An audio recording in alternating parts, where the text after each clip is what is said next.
দেশের বাজারে ইলিশের দাম চড়া, এজন্য সরবরাহ কম বলে দাবি আড়তদারদের। চাঁদপুর থেকে ইলিশের দরদাম জানাচ্ছেন সহকর্মী শরীফ আরিফ। ভরা মৌসুমেও চাঁদপুরের পদ্মা মেঘনা নদীতে জেলেদের জালে কাঙ্ক্ষিত ইলিশ ধরা পড়ছে না। এর প্রভাব পড়েছে চাঁদপুর মাছঘাটে। আমি আজকে প্রথমেই আপনাকে চাঁদপুর মাছঘাটের দরদাম জানাতে চাই। 1 কেজি ওজনের যে ইলিশ সেটি বিক্রি হচ্ছে 1500 থেকে 1600 টাকা দরে, এবং 700 থেকে 900 গ্রামের যে ইলিশ সেটি বিক্রি হচ্ছে 1400 থেকে 1500 টাকা দরে, এবং যেটি হচ্ছে 600 থেকে 700 গ্রামের ইলিশ সেটি বিক্রি হচ্ছে 1200 থেকে 1300 টাকা দরে।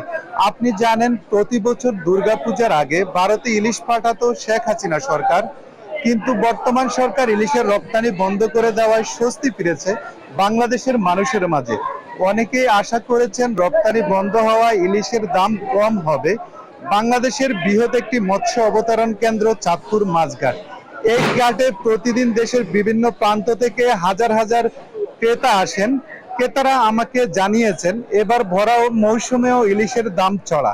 দামে কম পাওয়ার আশায় অনেকেই ইলিশের বাড়ি চাঁদপুরে আসেন, কিন্তু চড়া দাম হওয়ায় চাহিদা অনুযায়ী ইলিশ কিনতে পারছেন না অনেকেই।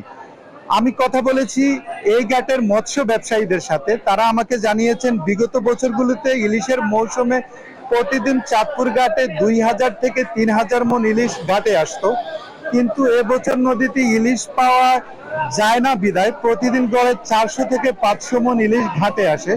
চাহিদার তুলনায় ইলিশ কম আসায় ভরা মৌসুমেও প্রকৃত দাম কমছে না ইলিশের বাজারে।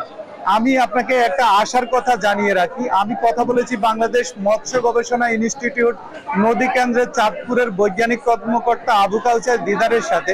তিনি আমাকে জানিয়েছেন এবার বর্ষার শুরুতে কিন্তু বৃষ্টি বাদলা কম হওয়ায় নদীতে ইলিশের প্রাপ্যতা কম ছিল, কিন্তু বর্ষার শেষের দিকে টানা বৃষ্টিতে নদীতে পানি বৃদ্ধি পেয়েছে, এবং আজকে যে 18 তারিখের পূর্ণিমাকে কেন্দ্র করে নদীতে কিন্তু ইলিশ পাওয়ার একটা সম্ভাবনা রয়েছে।